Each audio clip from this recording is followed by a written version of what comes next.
لیکن آپ دیکھو کی کیا اسکرین چیخ پہ ایک پکار ویڈیو ہوگی چل رہی ہے، اس یہ وہ کربلا کے مقدس میدان جگہ میں ہے آئے ہو جسے جہاں کربلا کے نہتے میدان سے میرے یاد رسول کرتے کے ہیں۔ سرکار گھرانے کو امام حسین 3 کا دن جہاں تک خیمہ بھوکا اور لگا تھا، پیاسا مفتی وہ بھی سلمان جنگ اظہری کی صاحب، حالت میں رکھا گیا تھا، اس کے نہ تعلق کچھ کوئی بیان گھر کر تھا رہے ہیں۔ یہاں پوری پر، ویڈیو وہ ضرور تو سن کر چھوٹے جائیں۔ خیمے لگے ہوئے تھے۔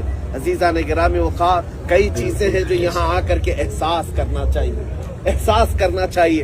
مجھے یاد ہے 2 سال قبل میرا ایک چھوٹا سا بچہ دروازے میں صرف انگلی پھنس گئی تھی اور انگلی کٹ گئی، اس قدر احساس میں بتا رہا ہوں۔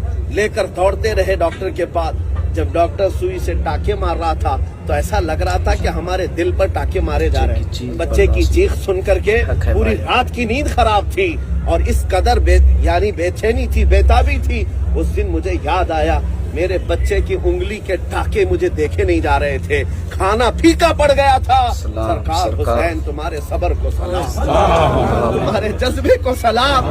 جب تمہاری گود میں 6 مہینے کا علی اصغر گردن پر جب چھری چل چکی ہو اور نیزہ گر چکا ہو اور اس کا خون تمہاری گود میں بہ رہا ہو، سرکار آپ نے صبر کیسے کیا؟ اللہ کیسا صبر تھا؟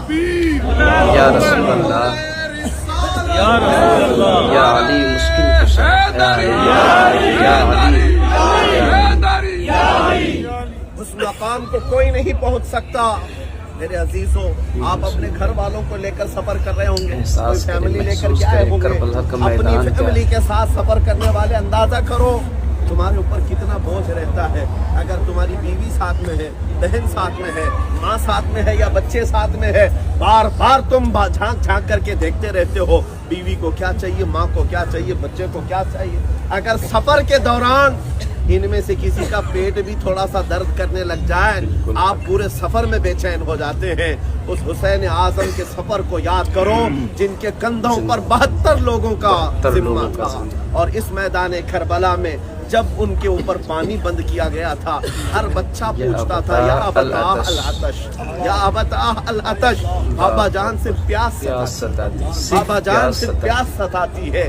باپ کو جب بچے پوچھ رہے ہوں پیاس کی شدت کی تکلیف کا، باپ جب دے نہ پا رہا ہو کیسا احساس کرے بھائی، کیسا احساس ہے۔ تم اپنے بچوں کو کھلونا نہیں دلا پاتے تو بار بار بے چینی ہوتی ہے۔ وہ مولا حسین اپنے بچوں کے حلق میں کانٹے چبھتے ہوئے دیکھ رہے تھے اور ایک طرف دریائے فرات کو بہتا بھی دیکھ رہے تھے۔ سرکار امام حسین کی یہ بے چینی دیکھی نہیں گئی، تب اس عباس علمبردار نے یہ طے کر لیا کہ میں جاؤں گا ان کافروں کے لرغے میں سے اور پانی لے کر کے آؤں گا۔ لیکن میرے عزیزو، یہ گھر والوں کی پیاس کی شدت اور امام حسین کی بے قراری نہ دیکھ کر کے مشکیزہ اٹھائے اور دریائے فرات پر پہنچ بھی گئے، پانی بھر بھی لیا اور واپس تشریف لا رہے تھے۔ ظالم کوفیوں نے پکارا تھا کہ ایک قطرہ بھی اگر حسین کے خیمے تک پہنچ گیا ہماری جنگ بھاری پڑ جائے گی، ہمارے لیے یہ مصیبت بن جائیں گے، ان کو پانی نہ لے جانے دو۔ جس بازو پر یہ پانی لے کر آ رہے تھے اس عباس علمبردار کا بازو کاٹ دیا کافروں نے۔ اس وقت میں پوچھتا ہوں یہ علی کے گھرانے کی شجاعت کیسی ہے، کیسی شجاعت ہے؟ ارے میاں، انگلی چھل جائے تم بے چین ہو جاتے ہو، یہ مونڈھے سے بازو کاٹ دیا گیا ہے۔ اس وقت تو درد سے بلبلانا چاہیے تھا، لیکن عباس علمبردار نے دوسرے بازو میں یہ مشکیزہ اٹھا لیا۔ کہا بی بی سکینہ کو کہہ کر کے آیا ہوں، 9 سال کی بچی سے کہہ کر آیا ہوں کہ میں پیاس تیری بجھاؤں گا، پانی تیرے لیے لاؤں گا۔ لیکن جب ان ظالم کوفیوں نے دوسرا بازو بھی کاٹ دیا، بچا کیا تھا؟ جس کے 2 ہاتھ کاٹ دیے جائیں، اس کو آسان مت سمجھو، بیان میں سن رہے ہوں گے، ذرا اپنے اوپر احساس کر کے دیکھ لینا۔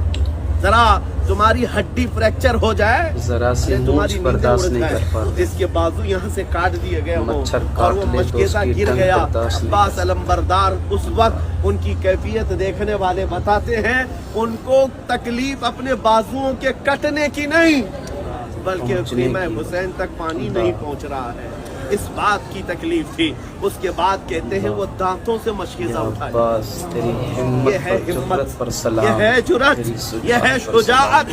کربلا کے میدان میں یہی تاریخ دہرانی چاہیے، یہی تاریخ دہرانی چاہیے۔ ارے بازو کٹ گیا، وہ بھی کٹا، یہ بھی کٹا، ارے دانت تو ہے، دانتوں سے اٹھا لیا۔